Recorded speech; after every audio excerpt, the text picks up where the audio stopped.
hostage crisis. So it was an effective way of getting Carter out, basically. It wasn't so much getting Carter out, but stopping Carter from looking into the Kennedy assassination, because George Herbert Walker Bush was the CIA mob boss in Dealey Plaza that day. So that the point is, we had 72 with Watergate that we thought that the truth would break, that the back of the coup would be broken. It didn't work. Then we thought when Carter got in that the back of the coup would be broken. It wasn't. And of course, then Bush got in as vice president in 1980 with Reagan as president. And those were the dark days for all of us here, because now we realize the guy who was behind the coup and was the grandson, the son of the funder, the man who financed Hitler, was now the vice president of the United States. Those were dark days during the 80s, and you recall that Reagan went to Bitburg. And I pretty well stopped doing all the slideshows on the Kennedy assassination at the universities that I had been doing. Well, basically, we know that with the destruction of the executive branch of the government in 1963, with the assassination of JFK, the Reich had already... The Fourth Reich. The Fourth Reich, which is rising right now, which we know is in power, had already become the powerful force in the government. I mean, that's when they basically took over. So everything after that was totally controlled. Yeah. There was no stopping it.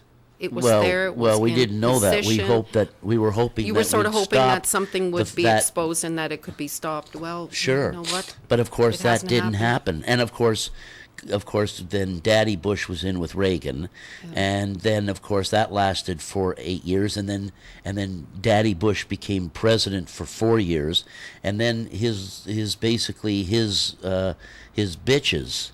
Hillary Clinton, who was his lawyer. Hillary Clinton was the lawyer on the Watergate committee. She was the cleanup crew, wasn't she? Yeah, destroying all the evidence for Daddy Bush. She was Daddy Bush's lawyer. So that's why she's in power today. So you know what? All of this is shocking, and they're all still here.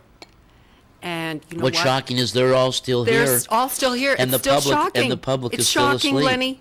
Still you know asleep. What? And what's with that Obama? He's meeting with the Dalai Lama, but they said he probably wouldn't meet him publicly. And they'd have a press conference. So they met today, didn't they? Yeah, they did. And you've got more of HARP. You've got the HARP stuff happening. And it's the Nazi Dalai Lama, and that's right, with hair, I called him Hair Horror. Yeah. With Hair Horror. Yeah. Isn't that his buddy? Yeah, his spiritual advisor. And you know what? That guy's made a ton of books. Mr. Hair Horror has made so much money writing books about the Dalai Lama.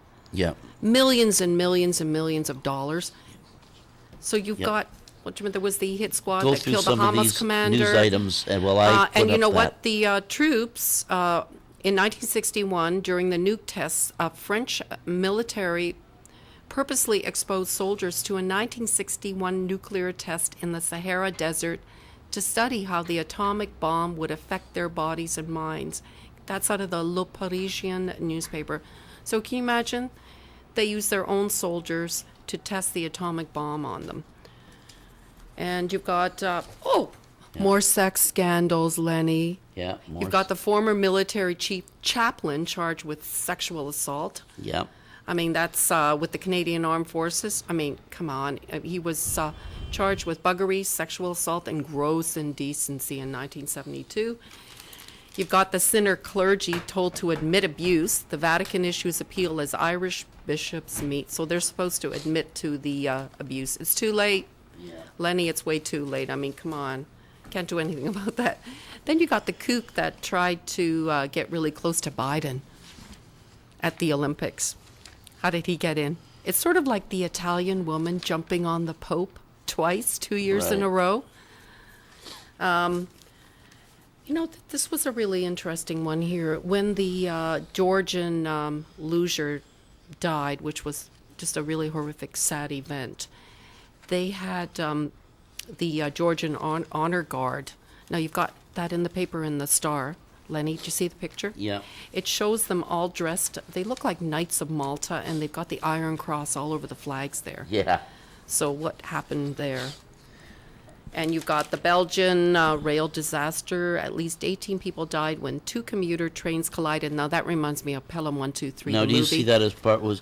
There's a lot of train but disasters. Was that an accident, or was that part of the global warfare? I think it's Because part we of the want to global stick warfare. to items that fall into No. global warfare. Don't feel you think that's that global goes warfare? Well, yeah, look. They had a bunch of train disasters after Yeah, that movie, and there's more. Yeah, let's just say that I think so. We've been charting the global warfare all along, and Yep. and this week we had another earthquake, an earthquake in China. Korea and Russia. The Toyota attack, the Toyota Attack, yeah. problem is Yep. financial warfare, Yep. part of the global financial warfare, and we have more sleepers. We said last week, watch for more sleepers. This Amy Bishop is just another sleeper, and these were all set off, as we said, when the Fort Hood psychiatrist, that was the last psychiatrist of their death list. There was a long death list. We started in April. It's almost a Now, year. You know what happened We to started him? that last Did he April. actually die? They said No, he no, hadn't no, died. no. So He's what happened to alive. him? He's alive? He's been still charged, alive? yeah. Now, that Amy Bishop, she wrote a novel about a virus that made all women barren and ended mankind. And she supposedly shot her 18-year-old brother, I think, in 1986. So do you think they picked her as a likely candidate? Oh, sure. You know, it almost Yeah, appears they- that way, doesn't it? Yeah, what happens is Somebody that they could use as a sleeper, mind control, the MK Ultra mind control. Yeah, these they I mean, they're obviously on the lookout for the pattern. People fall into certain patterns, and the type of person they're looking for who's a candidate to be a sleeper. So when somebody who murders their brother becomes a candidate, She's a candidate. and then the psychiatrists go to work on them and program them, and So they she have appears a to be one of the post candidates. hypnotic suggestion Yeah. that set them all off as we read the grammars of the media, and we study the grammars of the media, and we are experts at watching for the triggers for the sleepers.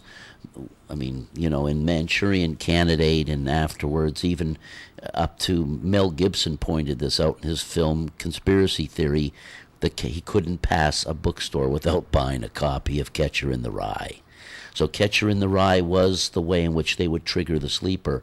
The way they've triggered the sleeper this time, the message for the sleepers, subconscious post-hypnotic suggestion, Yep. is this Fort Hood psychiatrist. Exactly. You know, we went to see that movie Edge of Darkness with Mel Gibson, Yes. and that was another movie about how Society's on the edge of darkness. the edge of darkness, Yeah. and his daughter she finds out about this company that's actually producing weapons, and they're going to pawn them off as terrorist weapons, right?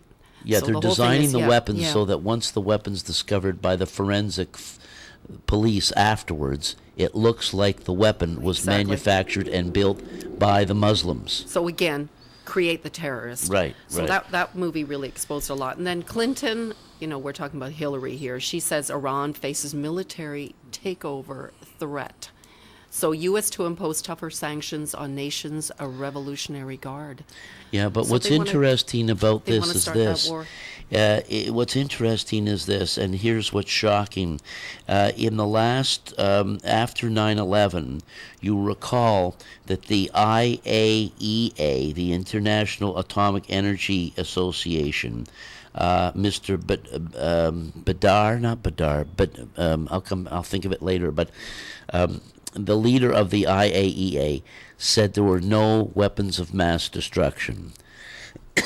Excuse me. And of course, they murdered Dr. David Kelly. Yep, they did. And if you go back to our August show, we had the lawyer for MI5, Shrimpton, on, and he admitted that they murdered Dr. Kelly, that they suicided Well, him. they're trying to open an investigation right now. 13 So- doctors want to find out what really happened. So now they murdered him because the IAEA said that there was no weapons of mass destruction. Now, this week, the IAEA has now said that Iran does have a bomb. So